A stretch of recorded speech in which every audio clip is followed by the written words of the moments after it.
Namaskar.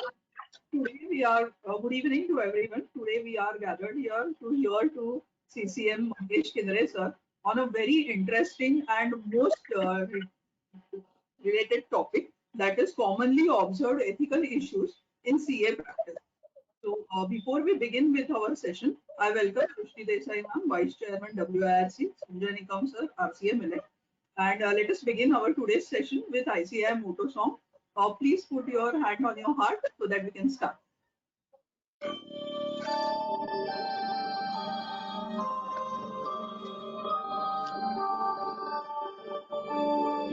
यैषस्सुप्तेषु जागृति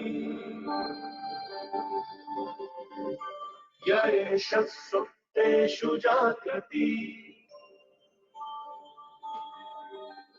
कामं कामं पुरुषो निर्विमाणः तदेव शुक्रं तदेव शुक्रब्रह्मा तद्ब्रह्मा तदेवामृतमुच्यते तस्मिन् लोकः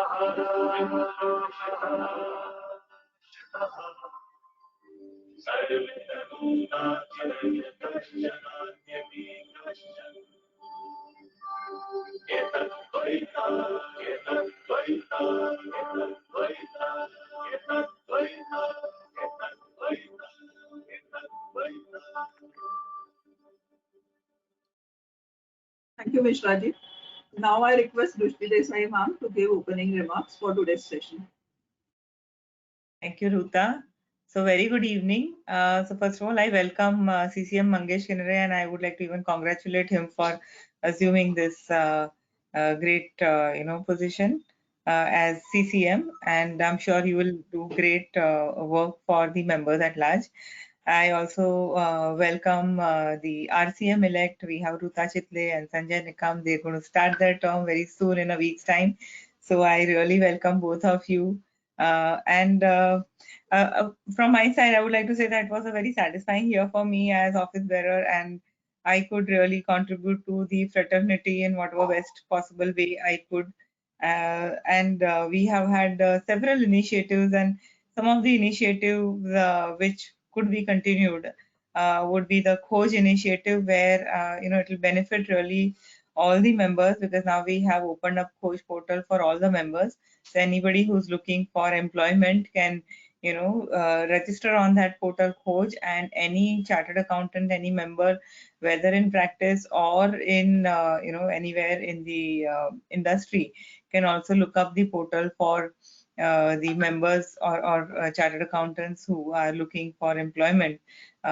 We have excellent filters so that you can actually look up for the geographical location, and you can look up for the specialization. So these are some of the things which anybody looks for when you go for recruitment.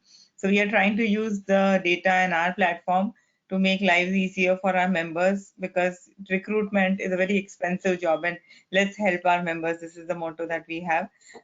So this is one thing. Secondly, I would like to say that today's program is a very interesting program. I think excellent takeaways will be there from this program. There will be a lot of learning, and it will help you in avoiding many mistakes which can trap you in violating the code. So I think this is excellent. It's really requirement for all the members. And now that the deadlines are over, I think we would devote our time in catching up with all these kind of programs and our knowledge enrichment. So this is excellent. So I really look forward to listening to Mangesh bhai. And with this, Ruta, I hand it over back to you, and please take the proceedings forward. Thank you. Thank you. Thank you so much for your address. I would like to say this, that we all are artists. Okay, we all know how to draw, but where to draw that thin line? Today, our expert speaker Mangesh Kinare sir, CCM, is going to explain it to us, and this is very relevant in today's time, especially for all the practicing chartered accountants. So, before we begin with his session, let me introduce you. Let me introduce him to you. A moment, please. Mangesh Panduranga Kinare sir is BCom, LLB, FCA, and also DISA. His professional experience is practice for 30 years. His main areas of practice are GST and business consultancy. He has held many positions at ICAI. He is a newly elected Central Council member of the ICAI for the term 22-25. Earlier, he was also a secretary of Western India, that is WIRC, for the year 2010 to 2011, and he was a chairman of WIRC for the year 2013 to 2014. He has held important ICAI committees like Vice Chairman, Board of Studies. He was Chairman for Committee for Management Accounting. He was also a member of the Examination Committee of ICAI. Was a member of a bench of disciplinary committee of ICAI for 2 years, which is a quasi-judicial authority. He was also a vice chairman of Taxation Audits Review Board. He was nominated as a member of Education and Continuous Professional Development Committee of South Asian Federation of Accountants, that is SAFA, for the year 2017-2018. Represented ICAI in WTO, World Economic Forum, in Geneva, Switzerland in 2016. I think is one of the most prestigious forums across the world, and we are very glad to have you as a speaker here today, sir. He was also a member of ICI delegation on behalf of IFAC, which carried out due diligence of CPA Institute in Papua New Guinea. He has also he was appointed by Government of India as independent director on MOI Limited, a mini Ratna PSU, which is a listed company too. He is a state government nominee on Finance Committee of Babasaheb Ambedkar Technology University at Lonere, Raigad. He was a member of Fee Regulation Authority set up by Government of Maharashtra to regulate fees of private professional colleges. His other professional engagements include lecturer of accountancy in leading Commerce College of Mumbai for 8 years, and he was also a visiting faculty for many other different courses such as MBA, MMS, BMS courses, etc. He has delivered lectures and presented papers at various seminars organized by ICAI forums and also its branches. He has delivered lectures and is the panel speaker at refresher courses of Mumbai University staff training. He has also written articles in Marathi newspaper on service tax earlier and GST now. He is a panelist on television channels as an expert on GST, service tax, and union budget. He has taken many sessions for GST for trade and social organizations. Also, we are very glad to have you today here with us, sir, and looking forward to your session. A very relevant session, I would say. Thank you so much. Over to you, sir. Can I start?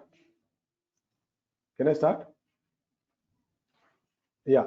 I hope I'm audible now. Yeah. Good evening, everybody. Vice Chairperson of Western India Regional Council, Drushti Desai. Chair, Regional Council members elect Ruta Chitle and Sanjay Nikam. Other seniors who may be hearing me, and dear professional colleagues.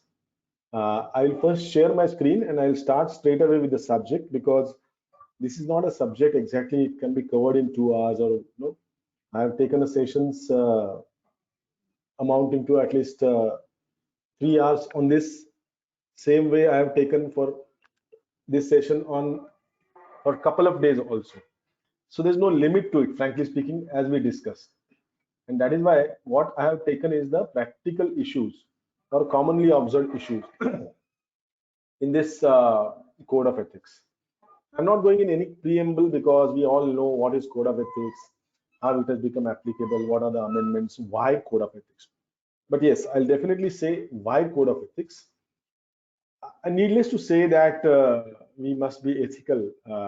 In our fundamental principles also says independence, integrity, excellence, and all those things. But at the same time, there are certain international regulations also which institute has to abide by. As you all know, that institute is a member of International Federation of Accountants.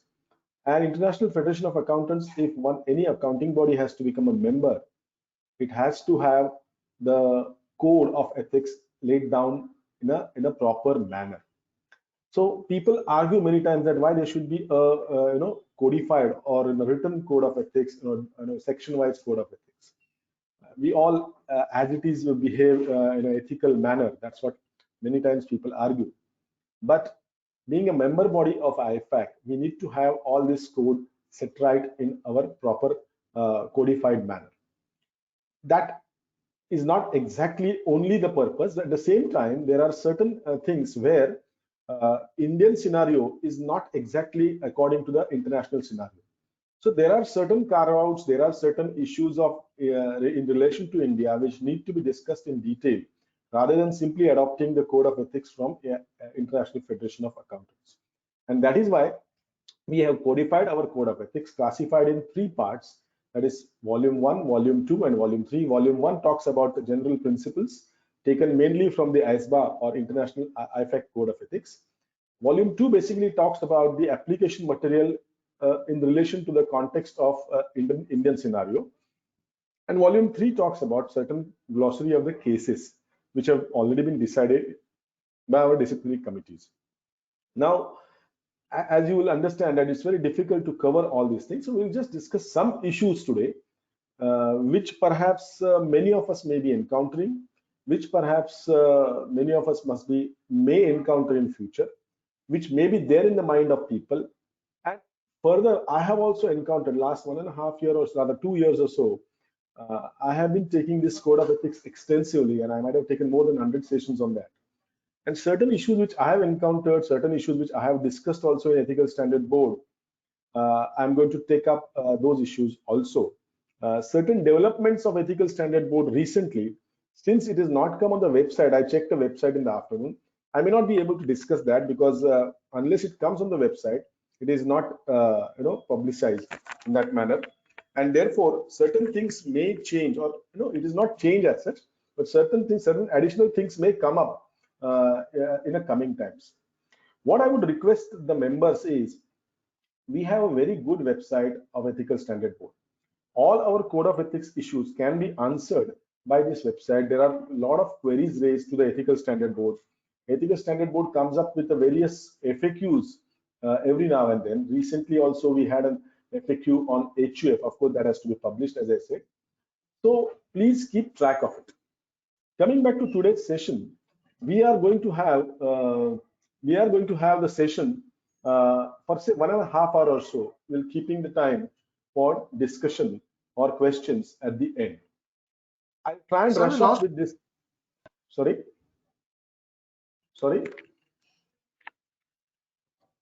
Voice is lost?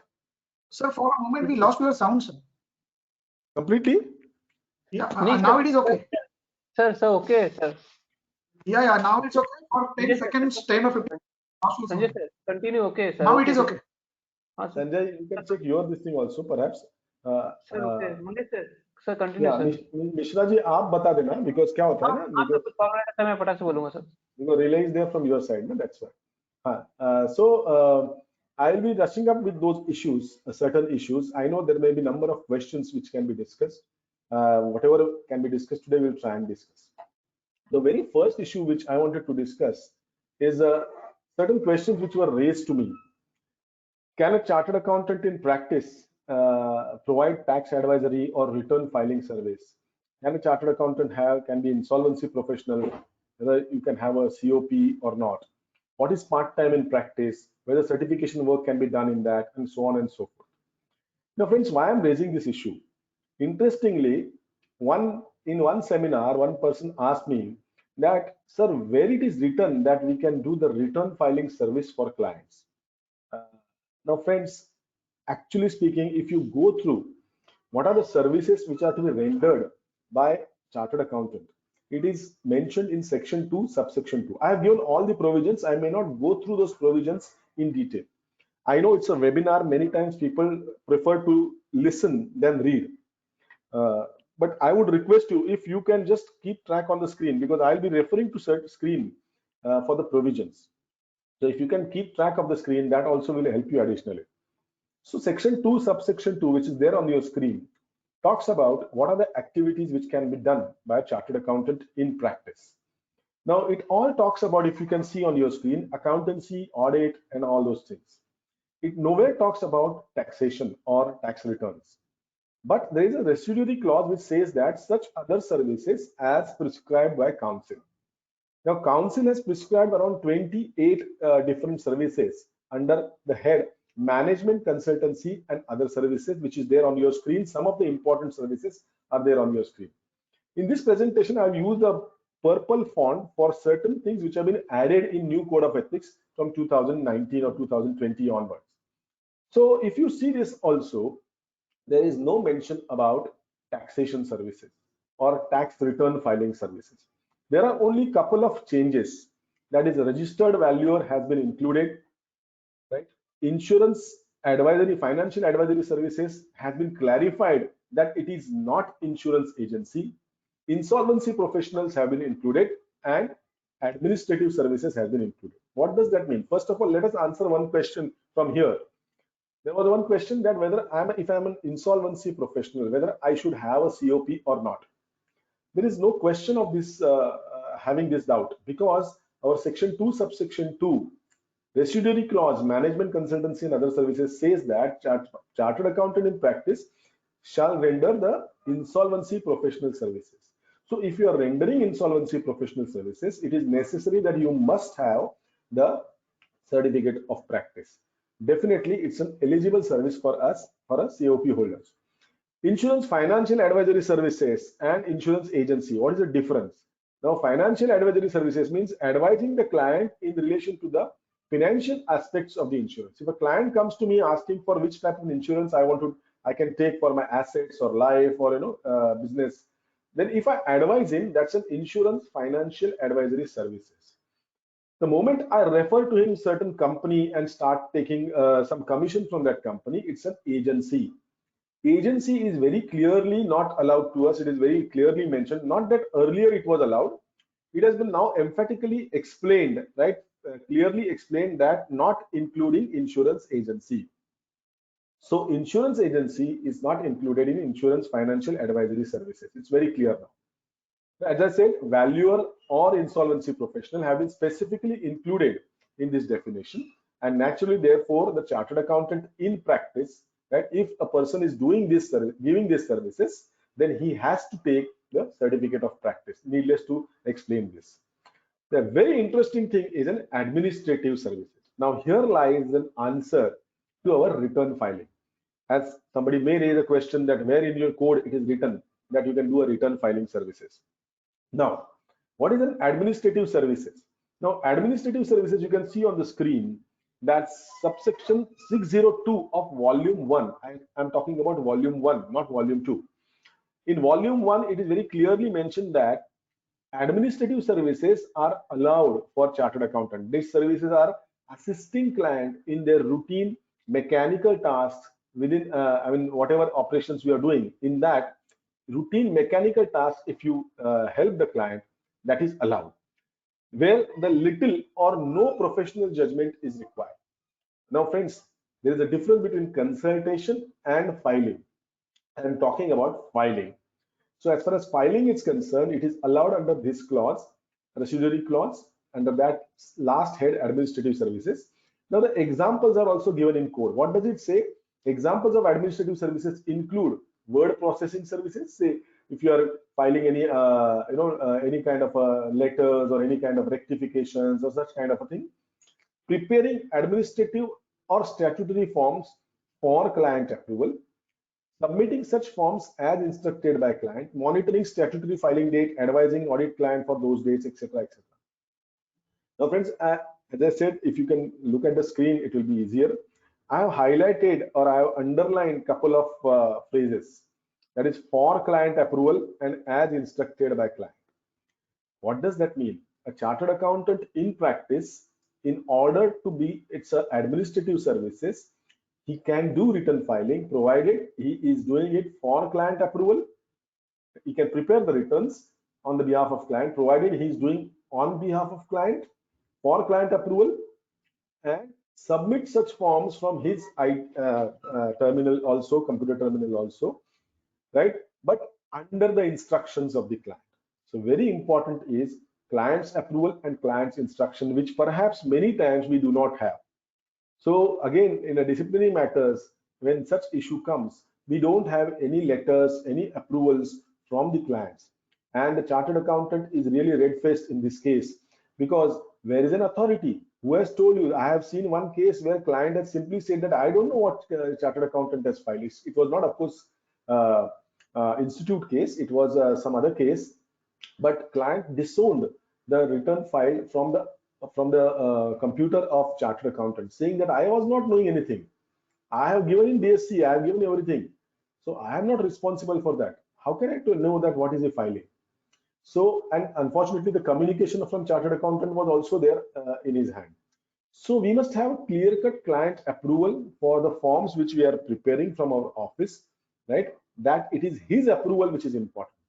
Secondly, for filing also, we must get a client permission or instructions also. So here it has been explained that how the returns can be filed. Now, Regulation 191 of CA regulations also talks about certain other services which can be given by a chartered accountant in practice. And there you can see that the financial or taxation matter in the representations are allowed. So as far as taxation is concerned, representations are allowed under Regulation 191. Return filing is allowed under what you can say section administrative services. So all in all, we are allowed to file, allowed to do the taxation service also. This matter may be there many times. This is asked to chartered accountants, and many of us don't know this. That's why I wanted to discuss. So basically, whether we are allowed to do any other activities with our CA profession. Now, this is all I'm talking about, mainly the practicing chartered accountants. Now, there are Schedule 1 and Schedule 2 of Chartered Accountants Act, which specifies certain misconduct. So while discussing the code of ethics, let us discuss what is not allowed also, and then we'll come to what is allowed also. So Schedule 11, Schedule 1, Part 1. Now Schedule 1 and 2. Why these two schedules are there? Now, two schedules specify the misconducts which are purportedly done in the such circumstances, those circumstances, specified circumstances, by the chartered accountants. Now, Schedule 1 is basically a misconduct which is relation to a chartered accountant within themselves. It may not be directly pinching the society, right? Whereas the Schedule 2 misconducts are basically hurting or basically in relation to the outsiders. For example, when we certify certain things, it is for outsiders. But when we advertise, it is for us, it is within the chartered accountant fraternity. Naturally, the Schedule 1 misconducts are comparatively lesser in gravity in terms of punishment, whereas Schedule 2 misconducts are more in gravity in terms of punishment. Punishment can be a maximum of 3 months of termination of COP or membership, or 1 lakh rupees of penalty, or reprimand letter, any combination of these for Schedule 1. Whereas Schedule 2 misconducts, the maximum penalty or maximum punishment is financial penalty of rupees 5 lakhs, termination which can be there for lifetime also, and reprimand letter, any combination of these three. So naturally, Schedule 1 are comparatively lesser. It is within the profession misconducts. Now, Clause 11, Part 1 of first schedule talks about what other engagements or other occupations a chartered accountant in practice can enter into. Now, a director of a company, not being a managing director or executive director, right? The director, whether he can be a director, whether practicing chartered accountant can be a director in a company. Many times this question is asked. Now, Clause 11 very clearly says in its proviso that the director is allowed, the chartered accountant in practice is allowed to be a director in a company, right? Provided he is a director simpliciter. Now, director simpliciter word has been defined. Now, what has been mentioned there is it is an ordinary or simple director who is not managing or full-time director and is required only in board meetings and not paid remuneration except for the remuneration attending such board meetings. So if I'm a director in a company, as has been mentioned also, it's an independent director, director simpliciter. I should not be involved in any of the operations of the company, and I should not draw any kind of a remuneration from the company. So director simpliciter is much, I can say, restrictive terms than the independent directors also, because the independent directors at some places, in some cases, are allowed share also. So director simpliciter, as a chartered accountant in practice, we are not allowed to take any kind of remuneration except for sitting fees for the board meeting or board subcommittee meetings. There have been many cases. As I mentioned, certain cases also I will discuss, which perhaps were discussed in front of bench when I was a member of a disciplinary bench, or which we have been discussed with our colleagues also in front of other benches. Now, there was a director, a chartered accountant practice, who was a director in a company, director simplicity in a company. When there were some other directors also, they got a loan sanction from bank, and they had to give a approval or acceptance for that loan sanction letter. That day, unfortunately, there was only one director who was present in the city, and the bank's requirement was that the two directors should sign. So this practicing chartered accountant, who was a director, simpliciter, or independent director, was requested that whether he can sign it. He agreed, unfortunately, and he signed that. Later on, there was a dispute amongst the directors, and the directors who were not present filed a case against this chartered accountant, saying that as a director simpliciter, you are not supposed to take part in any of the activities of the company. Now, friends, one has to be very clear that which activity I can take part. FAQ has been also released by the Ethical Standard Board on independent directors. So please go through that FAQ. If at all any issues are there, it is there on the website of the institute. No need of buying it also, right? So that director simplicity, we should not get involved in any kind of an activity.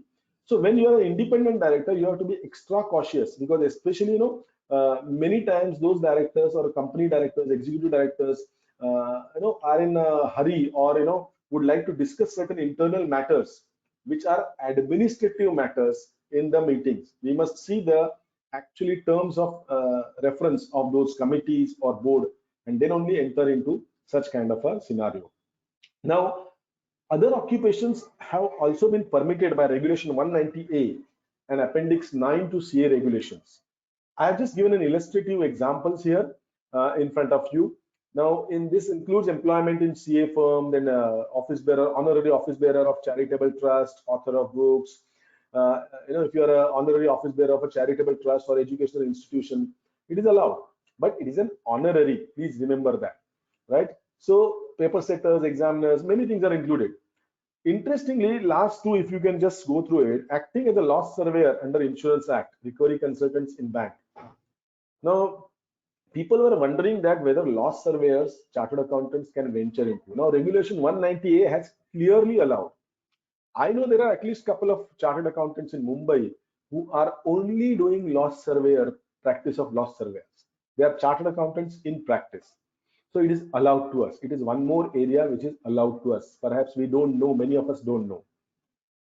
The interesting last one is that owning agricultural land and carrying agricultural activity. Now, my again, one request to people, member who are attending, and of course those who are not attending also, if you can convey them, please please don't try to interpret the code of ethics. Go through by letter and spirit. Don't try to just as we try and interpret certain commas and all those things. Please go through a letter and spirit. Now, owning agricultural land and carrying agricultural activity, this activity has been allowed. Basically, why it has been allowed? Suppose a chartered accountant is there from a agricultural background. In his name, suppose land has been taken earlier also. Then that activity which is carrying on, it is on an ancestral land, or it is a land which was there before becoming chartered accountant. So that activity is allowed. Not only that, suppose a chartered accountant buys any agricultural land, he's from that agriculture, he wants to do that. That is allowed basically, but it should not take turn, or it should not take color of business. Now, what does that mean? If I am buying and selling the land, then I'm putting some machinery, I'm employing the labor, I'm given on subcontracting certain activities, doing a proper marketing activity.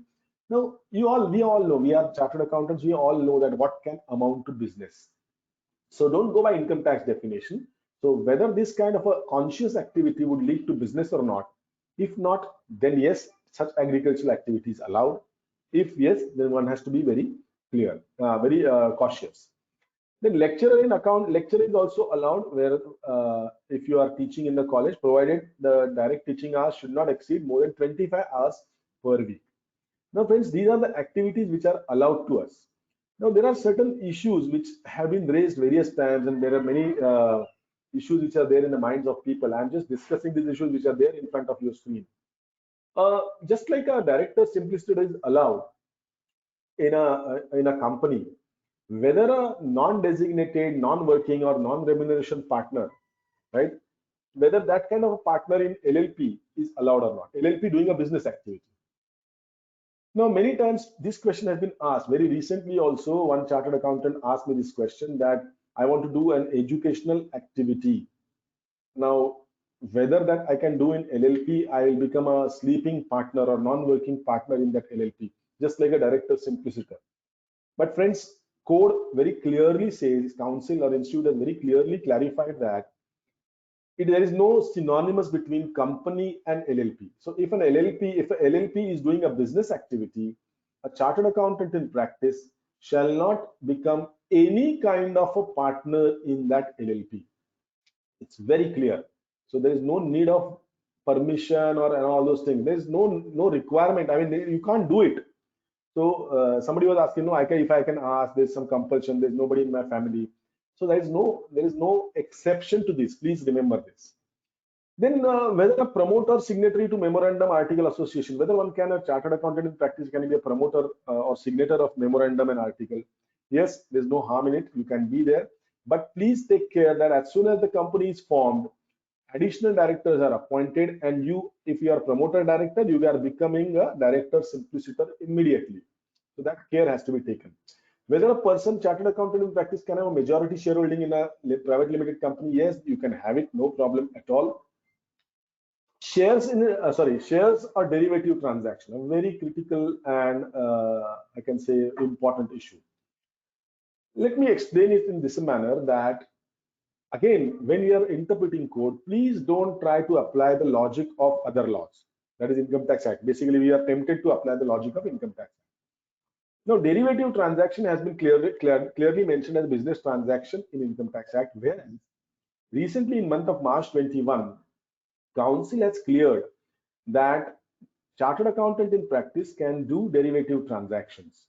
It can be only future and options derivative transaction, and the product can be only the equity, right? Equity product. I think forex also is allowed. Equity and this thing allowed. So only futures and options are allowed. No commodity derivatives are allowed. Commodity derivatives are not allowed to us, right? So futures and options are allowed to us in equity and forex, right? So as far as shares is concerned, there is always a critical issue. Now, what can be business, what can be not be a business? As I said in an earlier case also in agriculture, it is up to us to establish. It all depends on the facts. If I'm doing an intraday activity regularly, if I'm a practicing chartered accountant and doing intraday activity regularly, definitely I will not be able to substantiate that this is a non-business activity. So intraday perhaps will not qualify, but investments, yes, in shares, I can do the investments, no problem at all. I can do some kind of a buying and selling also. See to it that it is not very frequent buying and selling. Very frequent means what? Suppose daily I am doing this transaction. It may not be intraday, it may be delivery based. If daily I am doing these transactions, then perhaps it would take a color of business. So one has to be very careful in doing these kind of activities, share activities. So this is regarding shares and derivatives. HUF, whether I can do an activity in HUF. Now, as I said that HUF FAQ is going to come, and will not comment much on that just now. But let me tell you, friends, that in certain cases, if a HUF is already there, now what is Hindu undivided? If I'm not going in those act and all, HUF cannot be created as such. It has to be there.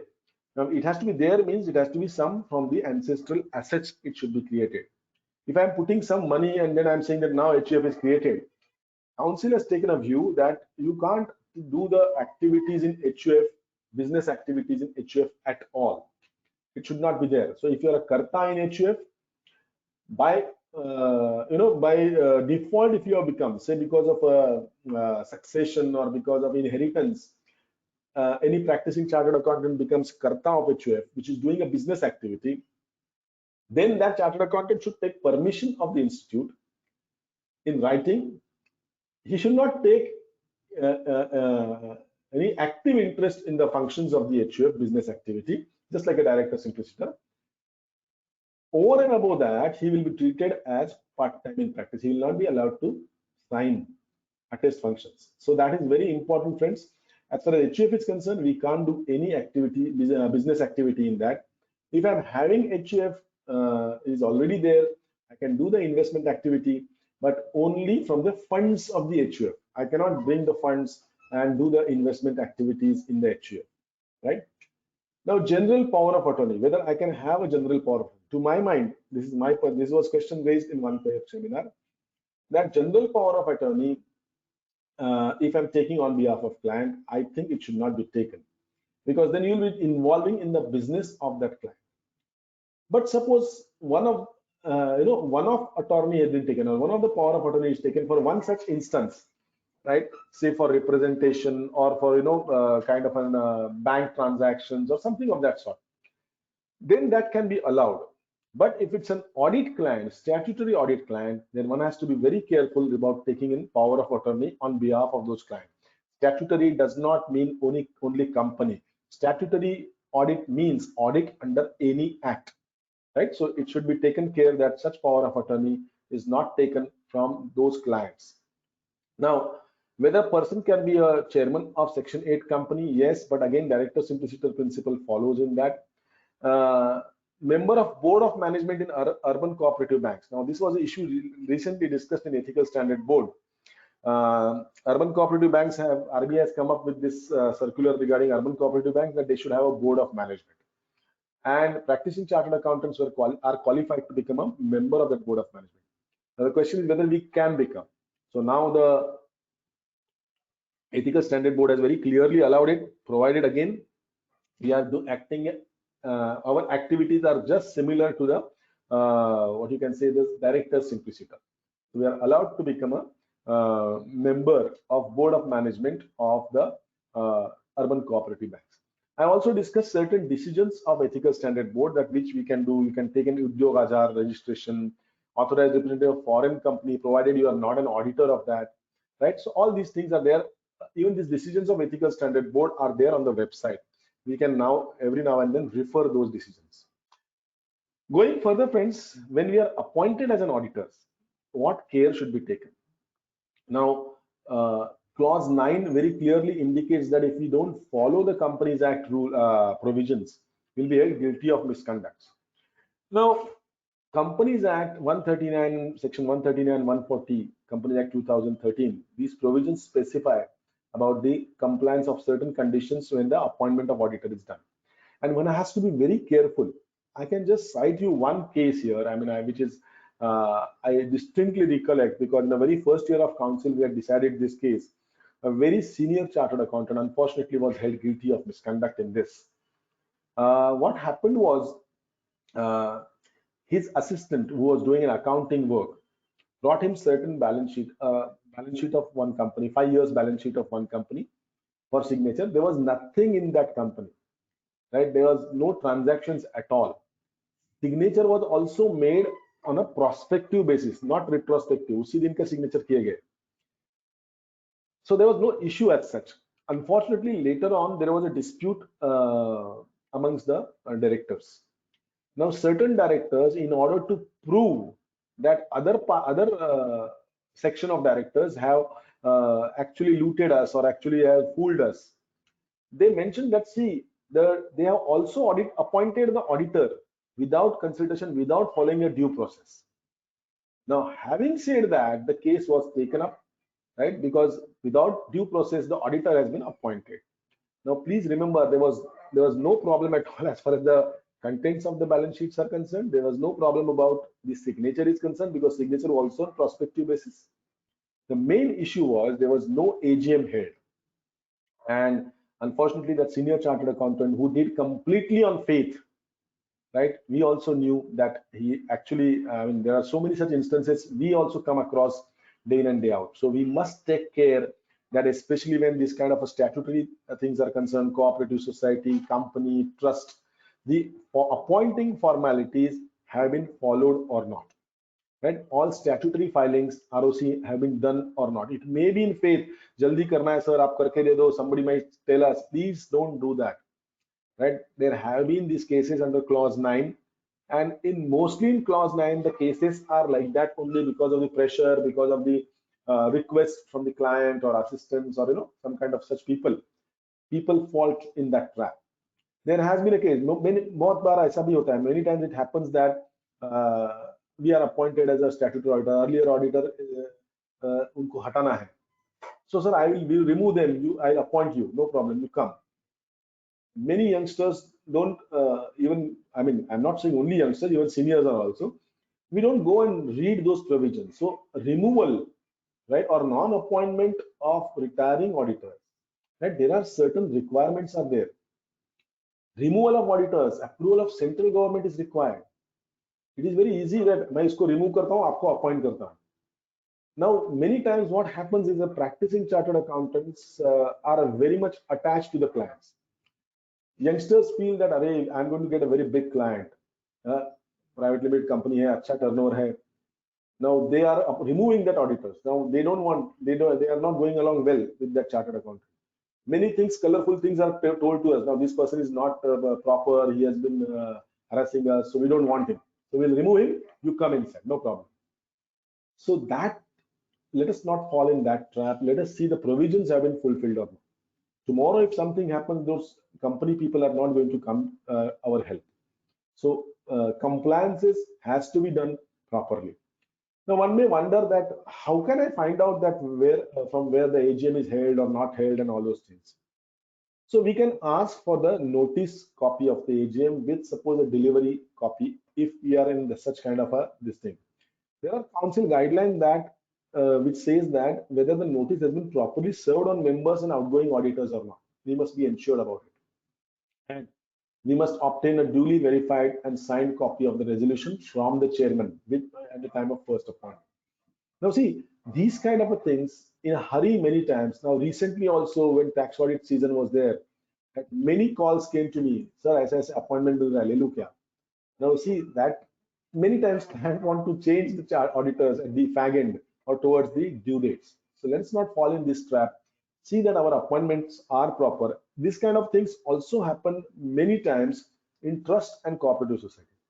I have seen appointment, I mean, chartered accountant has been held guilty for appointment as an auditor in a trust because the process was not proper. And can you imagine the audit fee of that chartered accountant was ₹1 in that trust.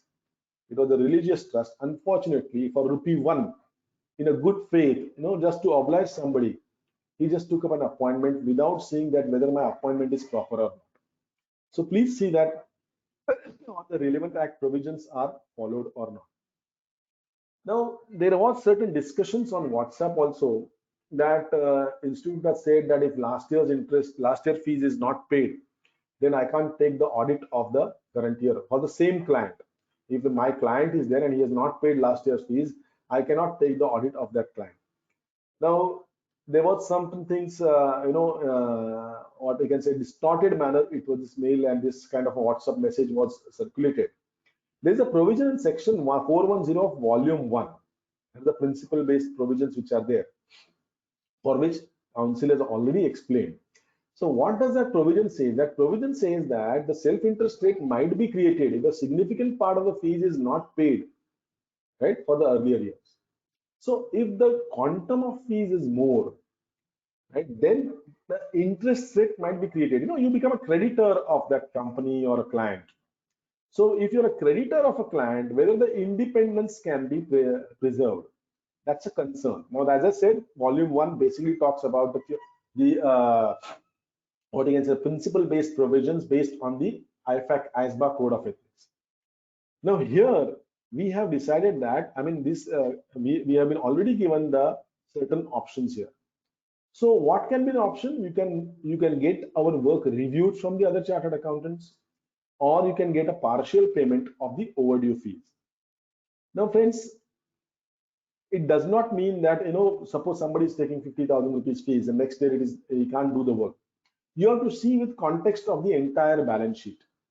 What is the relevance of that? How much is the, you can say, the quantum of that? How much period it is pending? So all this will decide whether it is a taking color of creditor or loan or what. So if the loan is, if it is taking color of loan, definitely it will create a self-interest rate. And chartered accountants in practice, even if their own fees is not paid for significant part of the period and quantum is such that it is hampering the self-interest, right? Or it is, sorry, it is hampering the independence and creating a self-interest rate, then one must not accept the appointment. In fact, personally, I feel that this provision is helpful to us because we can cite this provision to the client and at least try to recover the partial fees which perhaps he might not have paid, right? So this is in fact a good provision and there's no need of creating hue and cry for this provision. And if you think about the principle, I think it is on the basis of that self-interest rate. If we are becoming a bigger creditor for a client, then we will not be independent. That's a basic principle in that. So going to a very what you can say, the common issue of communication. Now there are so many issues and so many cases are coming on communication, and especially again in tax audit also, last moment the auditors are changed. There is no as far as partnership forms and etc. is concerned, there is no other provisions like Companies Act, AGM and all those things. So last minute changes are there and this communication issue arises. Now what does this provision say? Now, if a chartered accountant in practice is appointed as an auditor, right, the communication has to be made with another chartered accountant who was previously holding that position.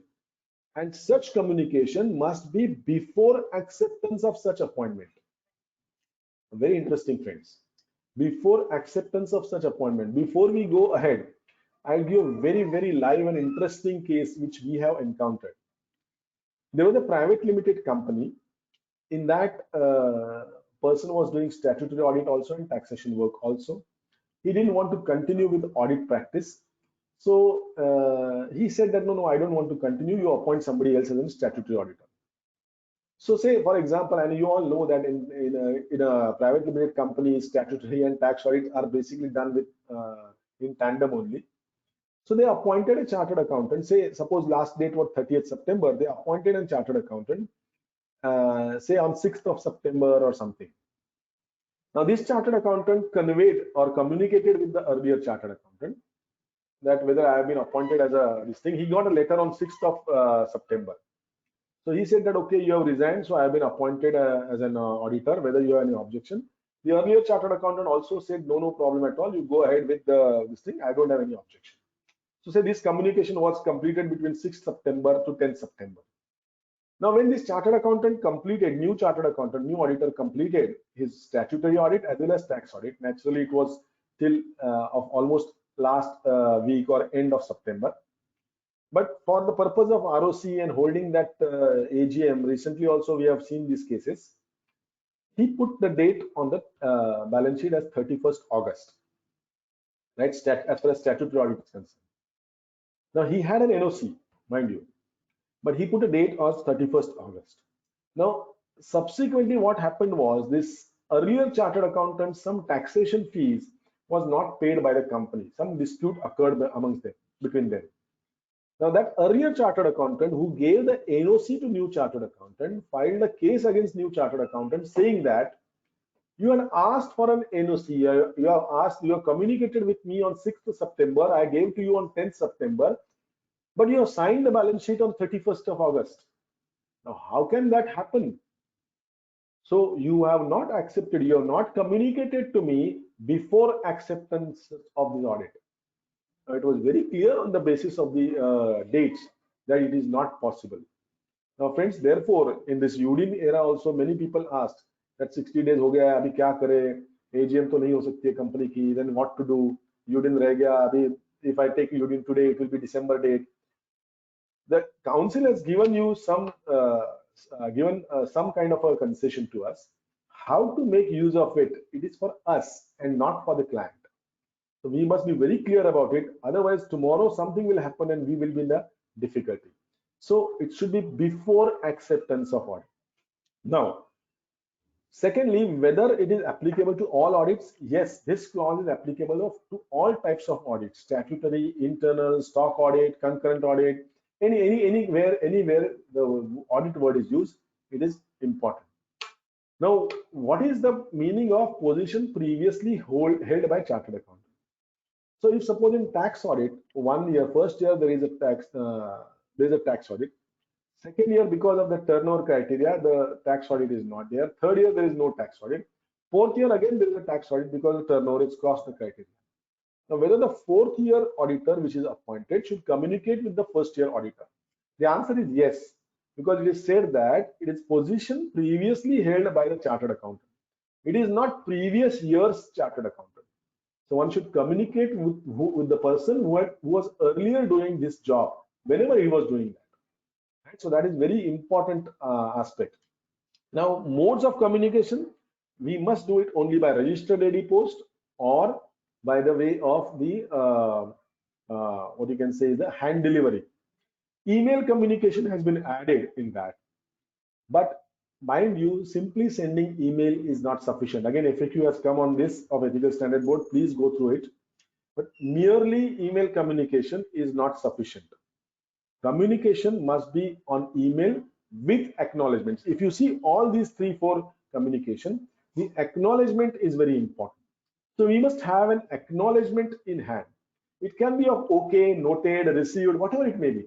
No need of having the acknowledgement of I'm giving you NOC and all. So this clause only talks about communication. It does not talks about NOC, right? It talks about communication. So where does the NOC part comes? In fact, NOC like word is not there at all. But there is a council guidelines 2008 which says that if in case of a statutory audit under Companies Act or under any other act, the previous auditor's undisputed fees is not paid, then the new auditor shall not accept the appointment. If you are watching the screen, I have highlighted the word shall not. Cannot or may not is not there, it is a shall not. So in case of a statutory audit under any act, if a new auditor is appointed, he must first see whether the previous auditor's fees, undisputed fees, have been paid or not. Now, if it is not paid, there is no question of getting NOC. He shall not accept an appointment, right? So there is, it should be very clear, right? This clause is there, that does not have any option at all. And this is a council guideline. And if you don't follow the council guideline, it is a misconduct under second schedule part 2, right? Not observing the act or regulations or council guidelines. Now, undisputed fees means what? Undisputed fees means which has been accounted in the balance sheet as outstanding fees signed by auditor and auditee both. Now, recently, one issue was raised. I think it is there in the subsequent slide. If it's the cash basis of accounting, then what is an undisputed fee? Now, recently, I have taken up this issue in Ethical Standard Board by way of letter, and Ethical Standard Board has opined that if it's a cash basis of accounting, on the basis of appointment letter, whatever fees is mentioned, if that fees is not paid before the next auditor is appointed, then the next auditor shall not accept the appointment. So whatever is mentioned in the appointment letter, that will be treated as undisputed fees. Now, friends, so it's very clear. So in a very exceptional scenario, the NOC or such kind of a things comes into picture. Say, for example, a company does not have funds at that moment. The chartered accountant who was doing an audit, he also wants to go out. He voluntarily wants to go out. He doesn't want to continue for whatever reason. Now, if the new chartered accountant is to be appointed and the earlier fees is not paid, company is not in a position, the client is not in a position to pay the fees, what is to be done? Then in that scenario, the tripartite agreement in terms of NOC can be taken with a proper discussion or proper understanding that how the fees shall be paid in future. So that kind of a NOC should be taken. Otherwise, what is needed is a communication. Now, friends, there are certain issues which are raised by many people, whether it is clause is applicable to one-time audit assignment. Say income tax department or any department is appointing, say, special auditors. Now, what should be done? There is no compulsion as such, but code has said that it is advisable to communicate with the statutory auditors for such special audits, one-time audit assignments. Also, it is advisable to communicate with the statutory auditors because there is no previous auditor as such in this. Now, what is about internal audit? Whether the council guideline 2008 that earlier undisputed fees is paid or not is applicable to it. If fees is pending for internal audit, whether I can take. Now, it all depends on internal audit if it is a statutorily required. Under Companies Act, also internal audit is statutorily required in case of certain companies. So in that case, definitely one cannot or one shall not accept the audit appointment at all. Now, certain cases, suppose registered AD has been sent and the premises is found locked, it is not the earlier auditor not found on that address, then what should be done? Council has clarified that if the address is a registered address with the company, even if if the letter is sent by registered AD and it is returned back because it is not found locked or there is nobody there, it will be treated as a proper communication, right? Now, what will happen if the previous auditor is not responding? Now, this is again a matter which is commonly observed by people. Now, friends, if the previous auditor is not responding, what is the scenario?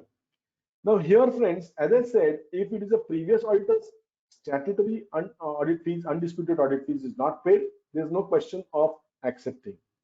But if the audit fees has been paid, suppose, but still he is not responding, then what should I do? It is very clear, it has been clarified also by the council that if once you communicate, right, after the acknowledgement of communication, one should wait for a reasonable period of time. And if the earlier fees has been paid, after that reasonable period of time, you can start your audit work and you can give your acceptance after that. Please remember, waiting for reasonable, say at least a week or 15 days time, you must wait after acknowledgement, not after communication. You might have sent an email, but after that 8 days time, he has said, okay, no problem. I have received it. Then in that case, you must wait for that period after the acknowledgement, and then only you should go ahead with that work. Now, fees pending due to non-availability of previous auditor. Many times what happens is the auditor is himself not available. He is abroad. That's why the fees, he has stopped the practice. He is not traceable. It has happened in Mumbai in one case. Now, in that case, what should be done? To my mind, one should insist the client that you send one check once at least to that place. He get it completely cleared that he is not traceable, and then only accept the work. Right? One can inform to the institute also for safer side in that case. Right? Cash basis of system I have discussed. Dispute regarding fees. Now, undisputed fees means what? If the client says that I have a dispute with the chartered accountant, so you accept, no problem at all. नहीं दिया तो क्या है, मेरा dispute चल रहा है. Now that dispute should be legal, real dispute. Just because he has sent a mail that I have a dispute, one should not go ahead with that. A real dispute about the fees should be there. Don't rely on client as such in this. See that why the dispute is there. Just because the appointment letter, in appointment letter some fees have been agreed. Now he's saying I am not agreeable to that. That is not a dispute, right? So please go through it. Now, communication in case of assignment done by other professionals. Again, there is an advisory. It is advisable to communicate. It is not mandatory on us, definitely. Correct? If the previous auditor has resigned, surrendered COP, then what? Whether I should communicate. Communication is still necessary, friends. The communication has to be made always there. Try to understand the purpose is not only the professional courtesy. The purpose is to understand whether that earlier auditor would like to highlight certain things to us, which will lead to certain issues of independence that one must ensure. So that can be done, and one must, even if surrender of COP has happened, one must go ahead with this kind of a communication. Next is the charging of fees. Now, charging of fees on percentage basis is not allowed to us, or contingent upon happening or not happening of certain events is not allowed to us. So one should not say that, okay, if I'm successful in this, then it will be such kind of a fees. If your turnover exceeds, then it will be this kind of a fees. We cannot charge the fees like that. More importantly here, even agreeing to charge the fees on such basis is also not allowed. Now, there has been a case where there was a mandate was taken that if a turnover was is so and so, the internal audit fees will be so and so. The appointment was made earlier. There was a chance of a good improvement in the company. So there was a mandate taken that internal audit fees, say for example, if turnover touches so and so, it will be 1 lakh rupees. If turnover crosses so and so, it will be 2 lakhs rupees, for example. Now, that actually didn't happen. In whatever was decided, that much only fees was paid. But still, the case was filed against the CA for agreeing to accept such fees. So we cannot agree also to accept. So our fees cannot depend on any such thing. There are exceptions under regulation 192. My job is just to highlight also to you where you can find, or where is something written, or what things you can refer to. So regulation 192 has very clearly given certain exceptions. So receiver, liquidator, audit of cooperative societies in Maharashtra, you know that as per the working capital, it has to be there. Management consultancy services, fundraising activities, right? Insolvency professional and non-assurance services to non-audit clients.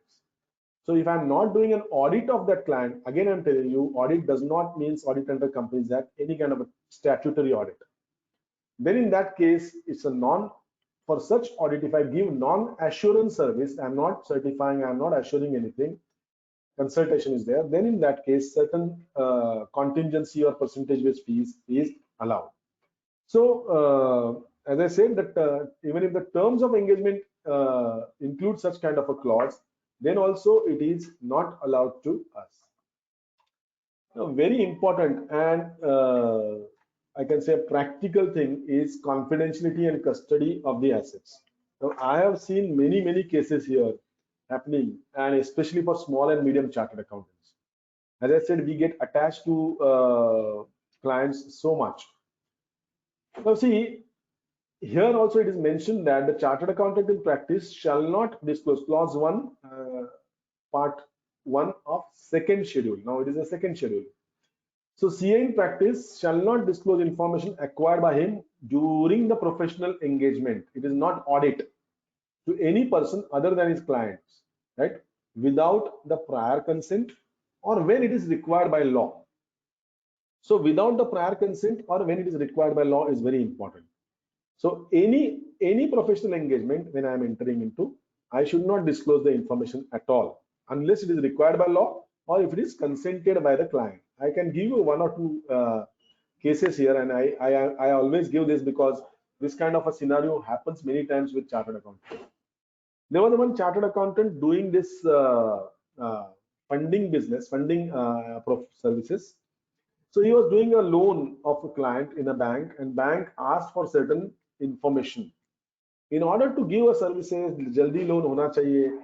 So he disclosed all the information. That information was regarding certain godowns, certain stocks, etc. Now, unfortunately for him, the client did not want the chartered accountant to disclose that information, right? So what happened was ultimately the client filed a case against the chartered accountant, even though his loan was sanctioned by bank, and for disclosing that information to the bankers. So even if it is required by bank, it was not required under any law for the time being in force. Now, naturally, such scenario, we must get permission. He did it in a very good faith, but somehow this client did not want to disclose the godowns. I don't want to go in detail of that case for an obvious reason, because those godowns, something might be there or something was there, which he didn't want to disclose to anybody. But unfortunately, this chartered accountant disclosed it in a hurry of giving or enthusiasm to give us services and face the consequences. Now, what is required by law? If there is a phone call comes from police station in such and such client case, we want certain information, you give it. Can you give it? My suggestion would be you respectfully can tell the police people that please write us because our clause says like that. So if it is required by law, please mention that in your letter by such and such this thing. You are required to give this information, then we'll definitely give. But otherwise, this clause is hurting me, right? So this in a court case also, even if you are defending yourself, right, certain information cannot be shared at all unless required by law, right? So it's very important. Now, in case of what is the duty of chartered accountants on fraud separation by client? Many times the authorities require us to have a raise a red flag. If we raise a red flag, whether it is a confidentiality clause is violated. To my mind, you cannot give a details. You can cite the things, but you cannot give details of the transactions unless it is required by law. It is binding on us that if such kind of a things has happened, a chartered accountant should disclose the information, right? Wherever, I mean, you can see the even the companies, in case of companies also, we are required to share the information to the where the fraud has occurred in our Caro report. So here also, wherever the fraud has happened, we must share this information with the respective authorities, but you cannot simply go on giving the details of internal transactions, right? So you can just give whatever is in your possession and non-confidential information citing the matter and not the proofs. Next is failure to keep clients' money. Now, confidentiality of clients' asset. There's another clause which is again directly relation to that. That is failure to keep clients' money in a separate account and using it for that purpose only. Now, here we face lot of issues. Now, friends, each and every word of this clause is important. Clause 10, part 1 of second schedule. It tags that whenever the money is received from the client, other than remuneration, right, that money should be kept in a separate bank account and it should be spent for the purpose for which it is received within the reasonable time. I can give you only one case here, which is a very classic case happened in front of our bench, and you will understand the gravity of this clause. There was an advance tax payment. Generally, the chartered accountants make advance tax payment on behalf of client. Now, one chartered accountant was doing that. He was keeping the money in a separate bank account, no problem at all as far as that is concerned. What happened was, say advance tax was to be paid on 15th of September, take for example. A substantial sum was deposited by client in that chartered accountant's account on 1st of September for the payment of advance tax. Now, that advance tax was also paid by chartered accountant on say 14th of September. Nothing, no problem at all. It was perfectly legal. After some days, some years, there was a dispute occurred amongst this client and chartered accountant. The client filed a case against chartered accountant saying that you have used my money for 13 days time, 13 days period. Your clause says that it should be used for the purpose for which it is intended within the reasonable time. Statutory time nahi kaha hai unhone. It is within the reasonable time. So if advance tax payment has to be made, if I paid you for 1st of September, who has stopped you in paying that on 2nd September, 3rd September, 4th September? Why it was 14th September? Now, see, the chartered accountant never imagined that. Problem was that we have asked for even the bank statement that time. Unfortunately, in those bank statements, although the balance was there continuously, there were receipts and payment transactions, other transactions. Now, friends, all this would have led to the kind of using that money. So using that money and not using it within the reasonable time for the purpose. Both are important. So now one may argue that suppose 1 तारीख को पैसा मिला, हम लोग क्या every time whether I should pay advance tax for client, जैसे जैसे पैसा आता है, first को आया तो second को भरो, second को आया तो third को भरो. I think we can have some SOPs in our firms for this small and medium chartered accountants. I would suggest, I'm not person to advise, but I would suggest that we can have an SOP shared with the client also. For example, we will make an advance tax payment. You have to deposit money in such and such account between 10th and 13th, so that we'll be able to pay the tax on 13th and 14th and 15th. We will not be doing these services between 1st and 10th. One must be very clear, friends. Then we will not fall in any such kind of a thing at all if we form such SOPs within our firm. Now, use of digital signature, confidentiality of client's asset. Now, to my mind, digital signature is also client's asset. Now, how we use it? Now, mind you, I have already cited you one case where the client has disowned the return filed by the chartered accountant. Now, these digital signatures, I know that most of us may be having clients' digital signatures. We are in online session, recording will be going on, but I can just tell you one thing, that there must be a proper movement of digital signature with a proper authority, because administrative services, if you see, it is very clearly saying that approval of client, instructions of client, right? So there must be proper, one can say, trail of communication with us, that there is a digital signature has come to us, it is being used and it is being returned.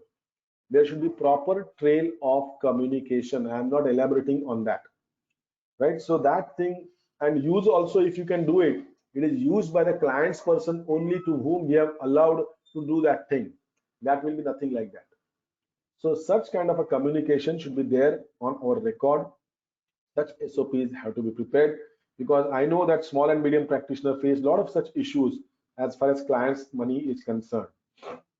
Now, whether if my fees is not paid, whether I can have a lien on the client's asset. The Ethical Standard Board had very clearly mentioned that you cannot have lien on client's assets and documents, and you must return it as it is whenever after the work is over. So you cannot say that my fees is not paid, I'm not going to give you the books of account. In fact, that will be a misconduct, right? So please remember that there are other things which are there, right, for fees, this thing, that other auditor cannot accept the audit and all those things. So don't worry about such things. Now, in auditing the financial statements and reporting, there are various issues. I may not take all. There are certain clauses which I have highlighted. I will not take the issues as such, but I'll highlight certain cases in this, right? Because otherwise, issues, if I take, there are a number of issues. Even a significant accounting policy is not properly mentioned in an issue. So submitting report without verification of financial statement. Very simple, friends. There was a matter, there was a case in one community trust, that in that community trust, the main trustee was charged with a fraud. The money was shown recoverable from him, and the balance sheet was finalized. Chartered accountant signed that balance sheet. This main trustee from which the money was shown recoverable, he was another influential person that way. So he approached all the influential people in the community. So they all sat again and they said that no, we will do it again, the verification of this amount actually shown as receivable. And they appointed another chartered accountant. That another chartered accountant verified all the documents in relation to that money which was shown recoverable from him. Perhaps that time the documentary evidence was not given. He was given a documentary evidence. So he found out that there is not such money, no such money is recoverable from that ex-trustee. What he did was he prepared the, he recasted the entire balance sheet. Say for example, out of that recovery, some money is say for furniture purchase. So he transferred that amount to the furniture account and all those things. Now such things cannot be done. So what he did was he submitted a report without verifying the financial statements. Has he verified the financial statements? Has he done an examination of financial statements? He has done only examination of part of that financial statement, but he prepared the report for the entire financial statement. That was a misconduct. There are certain guidance standards available. We'll see that later.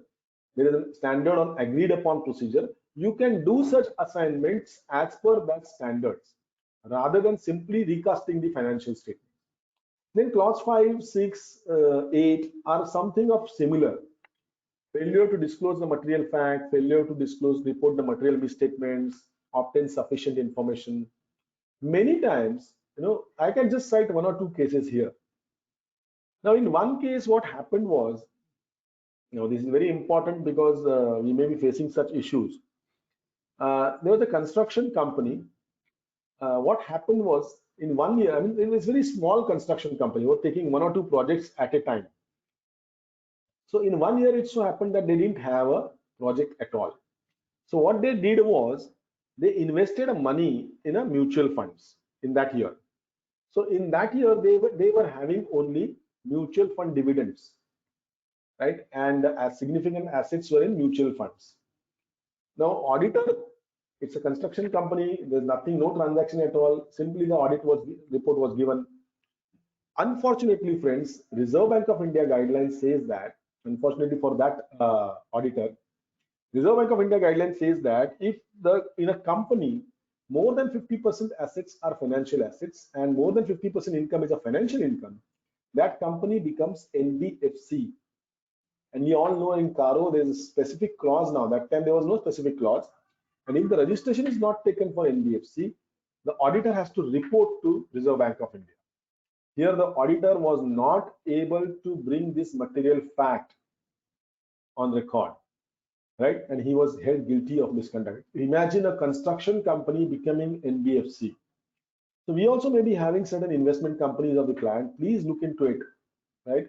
We cannot simply undermine these things.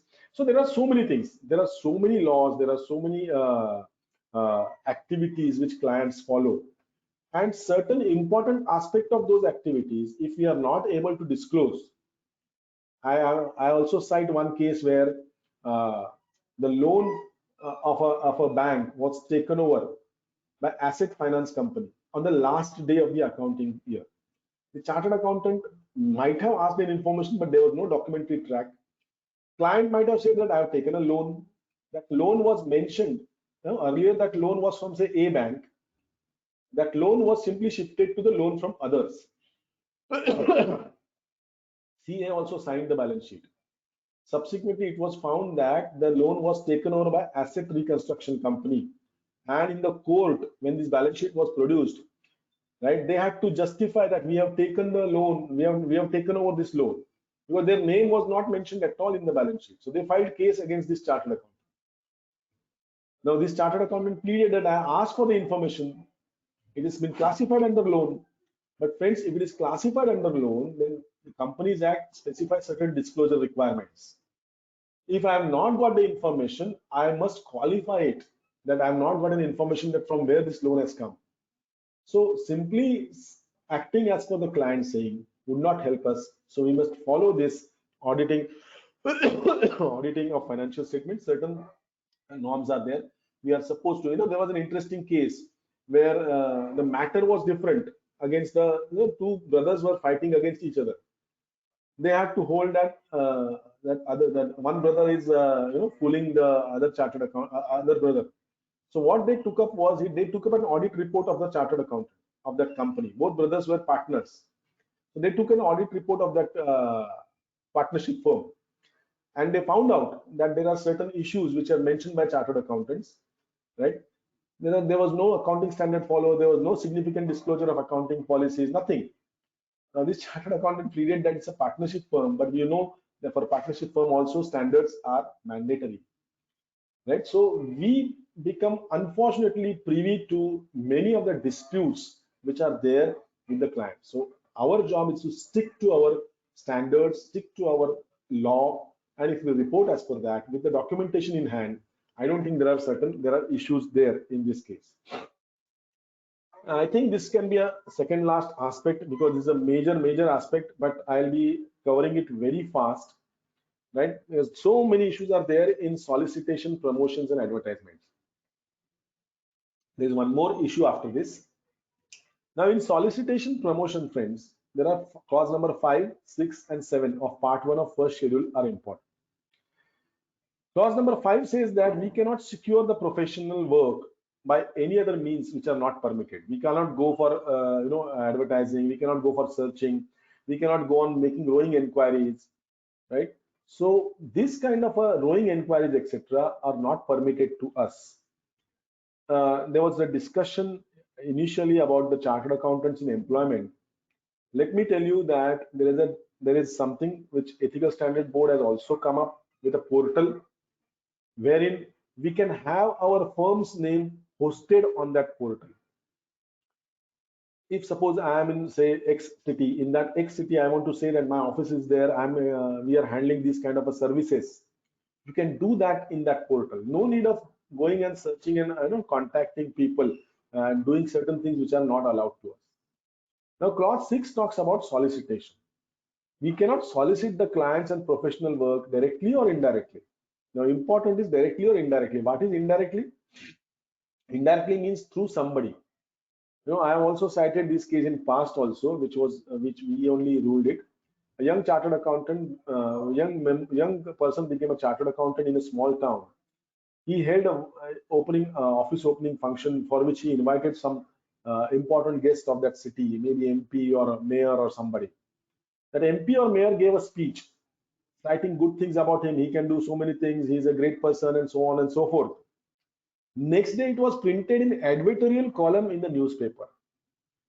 The case was filed against this chartered accountant by another chartered accountant, saying that you are trying to solicit indirectly. Now, that is an indirect solicitation. Although it was a speech by that mayor or MP, whoever it was put in an editorial column by this chartered accountant. Had there been a news item, that was a different issue. Correct? So that is very important. Indirect advertisement or indirect solicitation is also not allowed. Now, solicitation by any mode, circular, advertisement, personal communication, interview, etc., are not allowed. There are two exceptions to it before we go ahead.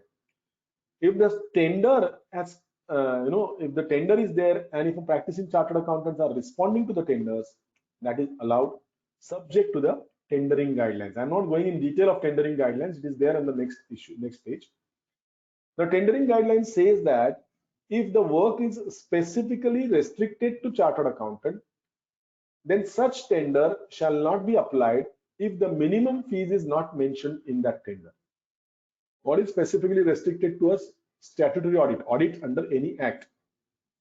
So if it is restricted to us only chartered accountants. I'm not talking about GST audit. GST audit is not restricted to only chartered accountants. So if the tender is for the work which is only restricted to chartered accountants, then definitely that will not be, that tender cannot be answered. Number two, if it is not restricted to a chartered accountant, it can be done by anybody else, then such tenders can be freely responded, no problem at all. Right? So that is one thing about tendering. We are also not allowed to, secure or invite a work from other professionals. We are allowed to secure the work from another chartered accountant in practice. Both words are important, another and chartered accountant in practice. So many times people put on WhatsApp that we are the firm of so and so, we need a work. So that will be treated as solicitation. Now, if that is treated as solicitation, then it is not allowed to us. So on WhatsApp group, you cannot say, a young chartered accountant, especially I wanted to highlight, you cannot say that we are a firm of chartered accountants, we are looking out for so and so thing. If you have any additional work, please give us. No. You can write to individual chartered accountant who is in practice, not in employment. Right? You can meet to individual chartered accountant, write to him that I am such and such chartered accountant. If you have any work, please guide me. That is allowed, but not all chartered accountants, right? Not many chartered accountants at a time, only one chartered accountant at a time, and that too chartered accountant in practice. I've already discussed the tendering guidelines. Now, whether the press advertisements are allowed to us.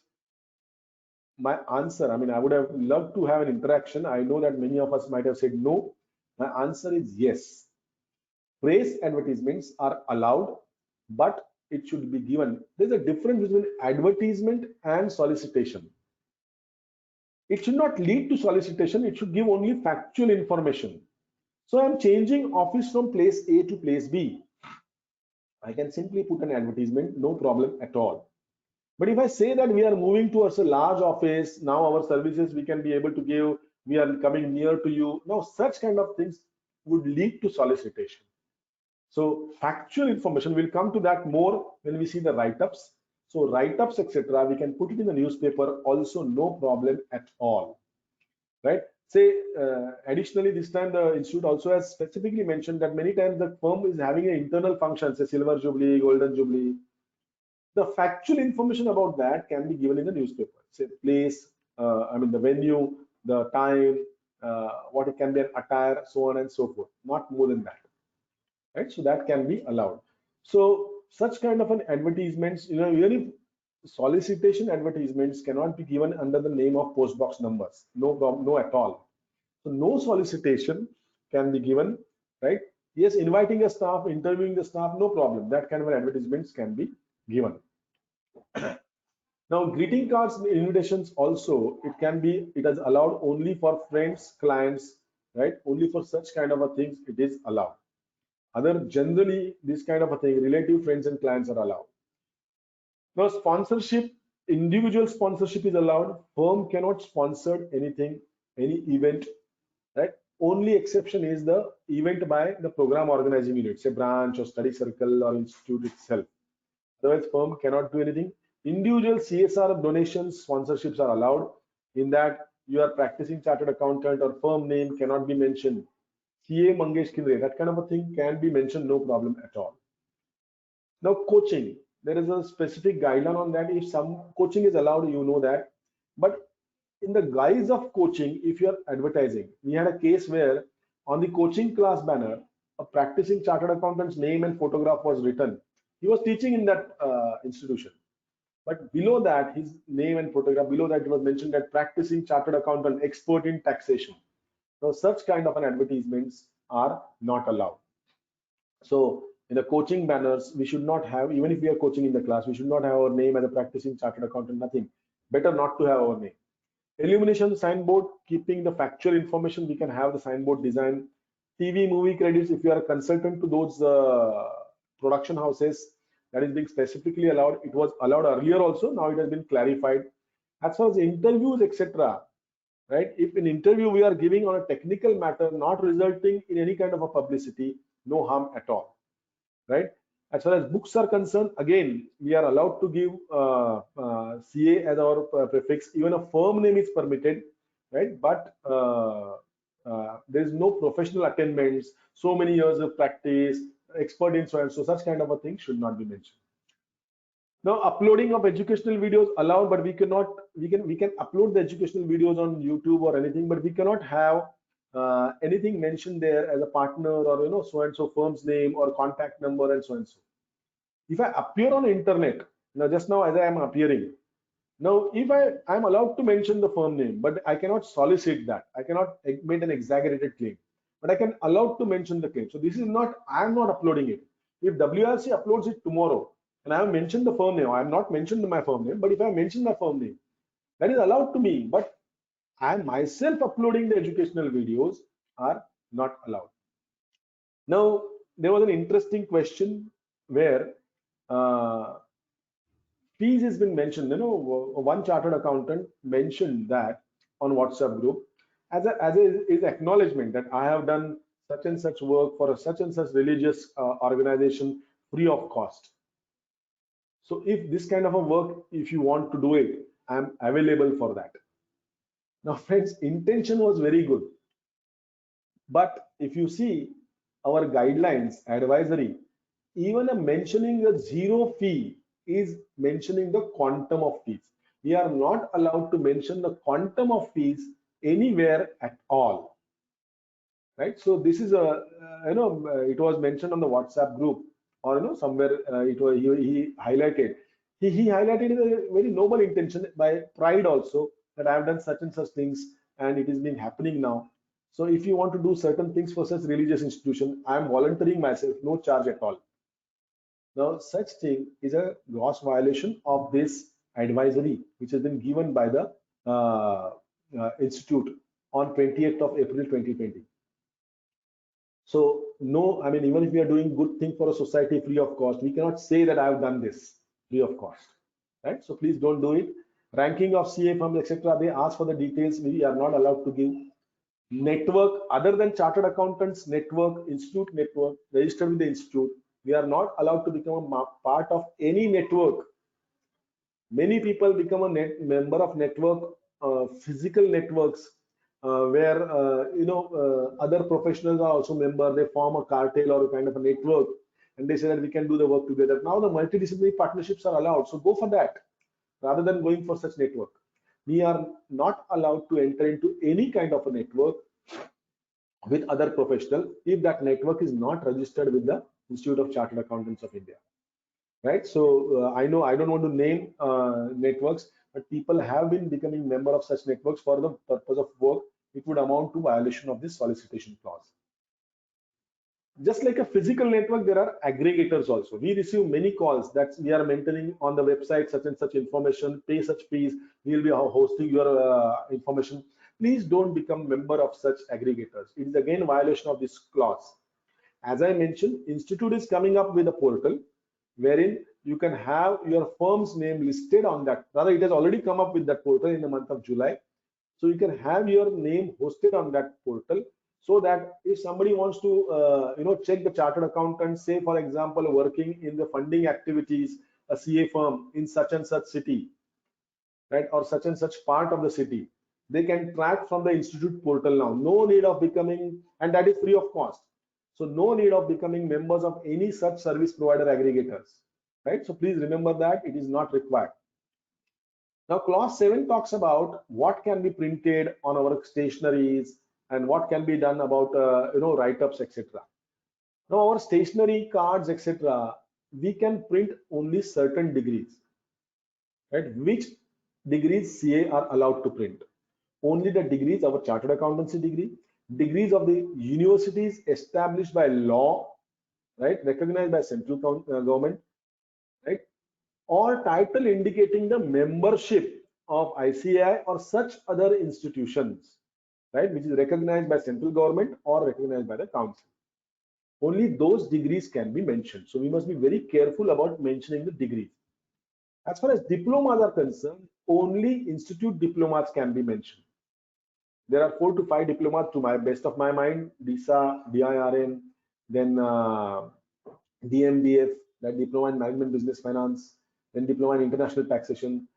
Please, certificate courses are not allowed to be printed on our stationery. So please remember that certified forensic auditor and all those things are not allowed to be printed. So I've already mentioned on this. So other social engagement, president of so and so club, member of parliament, you can have your separate social card, but you cannot mention on the chartered accountant, practicing chartered accountant card these things, these kind of a social attainments. Please remember that. As far as specialization, also only 2 types of specializations are allowed: insolvency professional and registered valuers. Other than that, we cannot say that such and such vertical is a GST vertical head. No, that is not allowed as far as firm's card or firm's stationery is concerned. Very importantly, as I said, that write-up.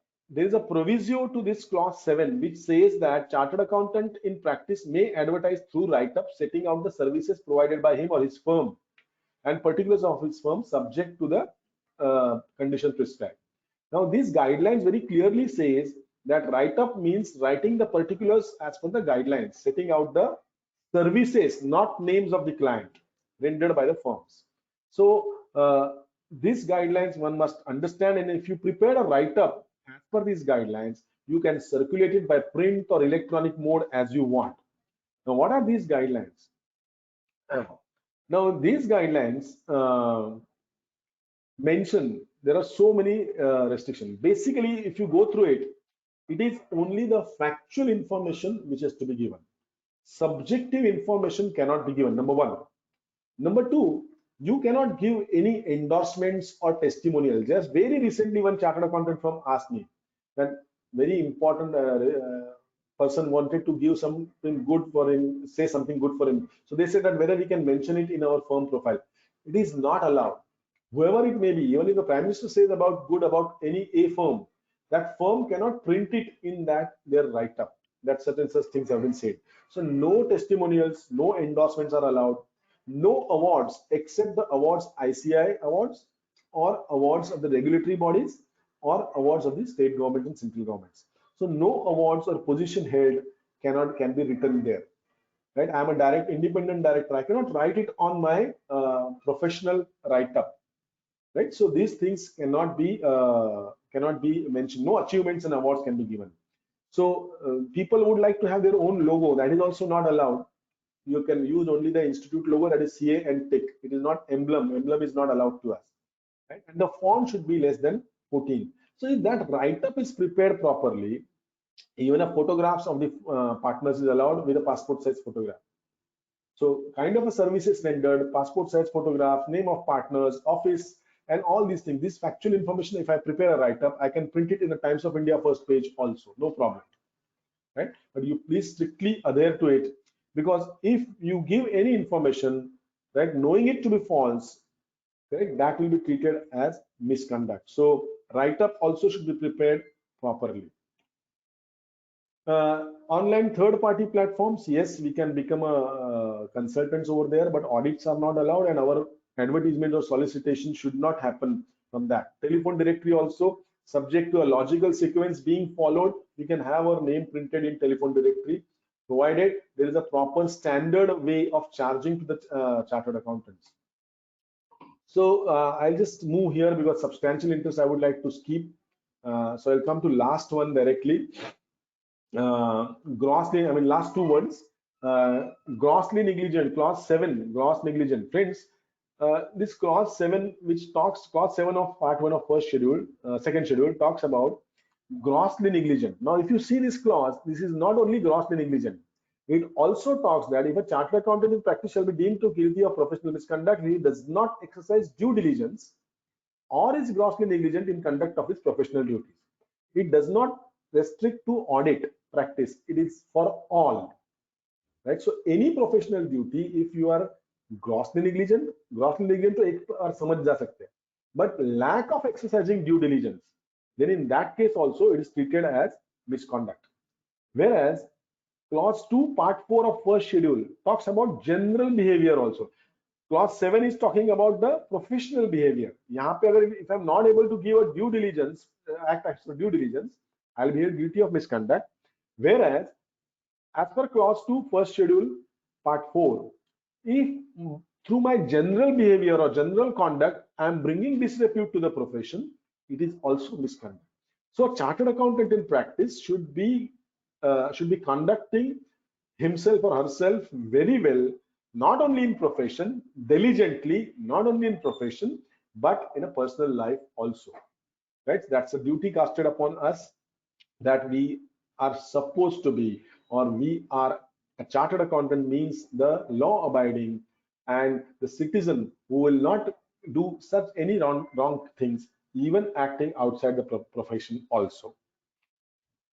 And last thing I'm just going to touch, which is again completely, one can have a session on this also, 1.5 hour session at least. I have taken at least 2 hour sessions on this.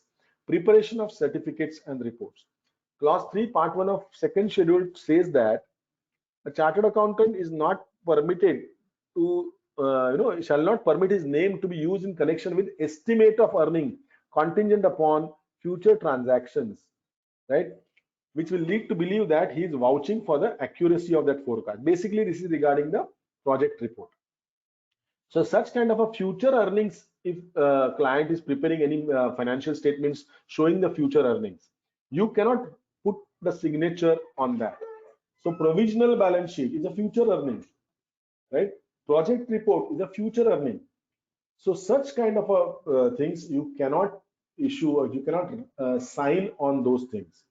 Now, if a client comes to me asking for the project report to be submitted to bank is asking for our signature, then what is to be done? Now, there are standards which have been mentioned here, friends. Now, and the question issues also is there on the screen, whether it can certify the project report, whether CA can certify the ITR copies. The answer is no. But the chartered accountant can issue reports and certificates in this regard.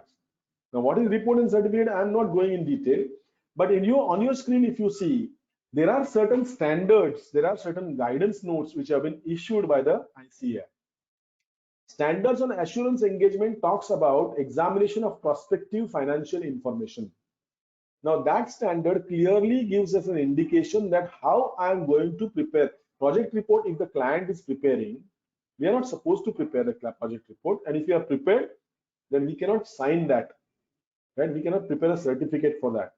So if under this standard, I can give a report on the prospective financial information. The format is given. I am not going to discuss. As I said, this is one specifically reports and certificates. I have taken a couple of hours session on that. If WRC feels in future, we will definitely keep in future also. But the formats are given, the precautions are given in these standards. I was just talking about another standard there, That's, if you see on your screen, SRS 4400, standards on agreed upon procedures, engagement to perform agreed upon procedure. If I'm asked to give only one part of the financial statement, I should not sign entire financial statement. I should make only that what you can say verification or study and give report on that as per this standard. Stock verification or reconciliation, I cannot sign the financial statement for that. I can prepare a report as per this standard.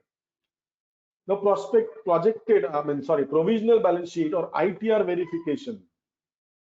We are not allowed to put a stamp as it is on ITR copies. What we are putting a stamp for? What? People say true copies. True copies of what? Are we eligible to write true copies? No. As a chartered accountant in practice, we can give only reports and certificate. So you can prepare your report on that this return has been filed on income tax website. We have verified from this website as per the as shown in the login by the client. We have downloaded the copy and he has signed it in front of us as a copy, and we are saying that this is genuinely filed on the website. As I said, there is no time to discuss this because this guidance note on reports and certificates for special purposes gives various types of reports and guidance for preparing various types of reports. So when we are preparing reports and certificates, we must be very careful about it. Simply don't put your signature anywhere, because now, of course, it is not possible because UDIN is mandatory now. Correct? So we are not allowed to do these things. Friends, my intention was to not only to tell you what is not allowed, my intention was to tell you that what is allowed and how it is allowed.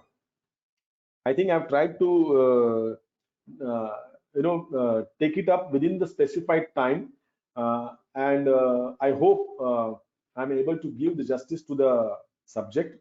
If there are any queries, I'm ready to answer. I'm just thanking you and ending my presentation with one quote. As far as code of ethics is concerned, this quote I always mention of the great Swami Vivekananda: if in a conflict between heart and brain, follow your heart, because brain might give you certain ideas, heart will tell us what is true and what is correct. So always follow heart rather than brain. Brain can be used for actually certain things where the heart does not reach. But when there's a conflict, please follow the heart. So that I know we all want to do ethical practice and we are doing ethical practice. Only thing, at times, sometimes we lag in terms of laxities, in terms of documentation or follow-up measures, and there these issues arise. My intention was to give suggestions to my professional colleagues in where such issue arise. I know there may be some black ships in the profession, and those black ships will never attend such programs, right? So people who want to attend the program definitely want to follow this practice, and they are not black ships at all. I believe that. And only thing is that certain frivolous matters, they should not be violating the code, and that is why how we can do that I have tried to explain. Thank you very much for patient listening and attendance. Thank you, WRC, for giving me this opportunity. Any questions I can take for 5-7 minutes or so, because time is almost over. Mishra ji, आप presentation discontinue करो, screen चालू करो. Thank you very much. I would specifically thank Manish Gadia, Chairman WRC, for giving this opportunity to me. Thanks a lot. Thank you, sir. Mishra ji, are there any questions? Can we take them? Sir, question diya, sir. Question diya, sir. Yeah, question is, insurance financial advisors is specified to include insurance brokerage, but not insurance agency. Now see, friends, brokerage means what? Brokerage means for charging for suggesting the products. It is, you are not suggesting the company. It is not a commission from the company, right? Agency is not allowed. Agency means taking a commission from a company. You can take from their clients in any manner. Next is, sir, can a statutory auditor of a housing cooperative society under MCS Act do accounting, TDS, income tax return filing?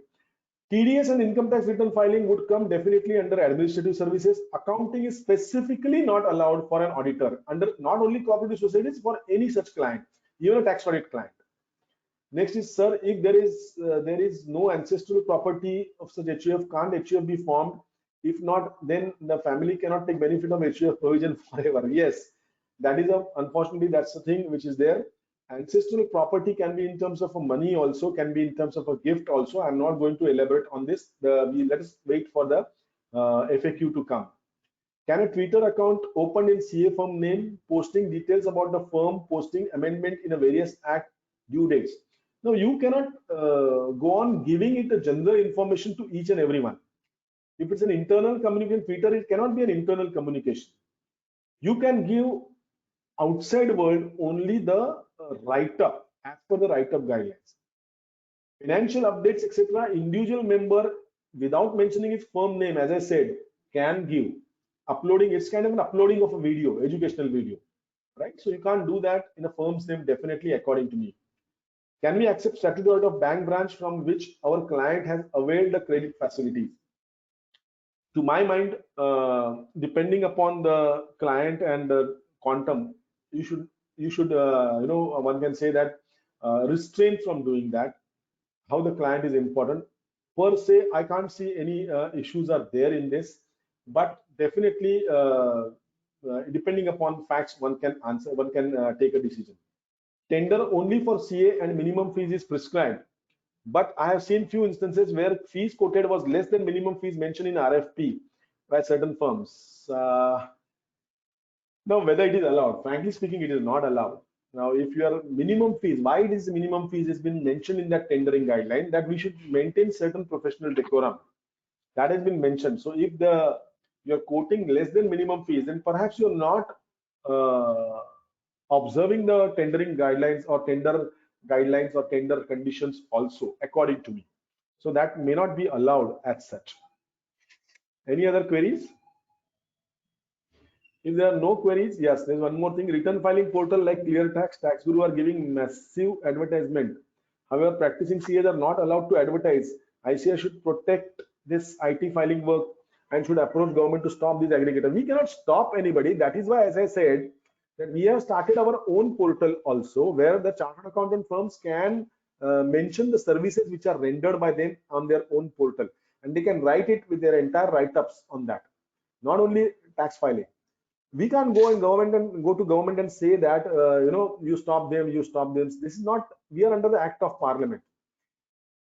If the statutorily we have been restricted, we have been asked to do the audit work.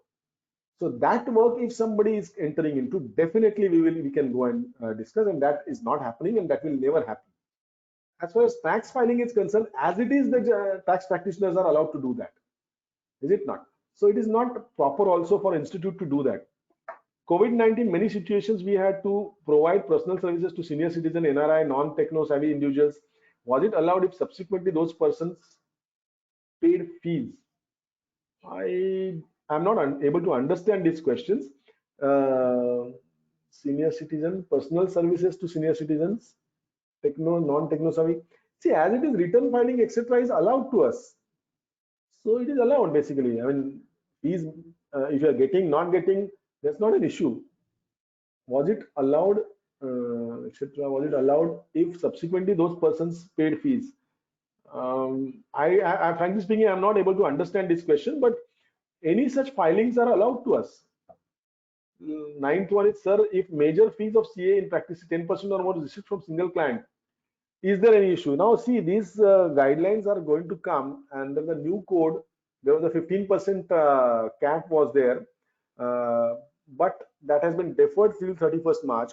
So till the time the decision is taken on that, right now the cap was earlier, which was there, but it was in guidance form, that is 40%, right? So that is still prevalent, but that 15% cap has not yet. So 10%, I think it is not problem at all, according to me, even after that thing comes up. I hope I've answered the questions. Thank you very much again. And question coming means that at least people were there.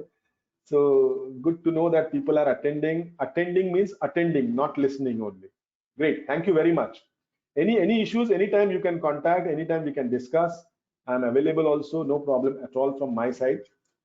Correct. So thank you very much for patient listening. Thanks a lot.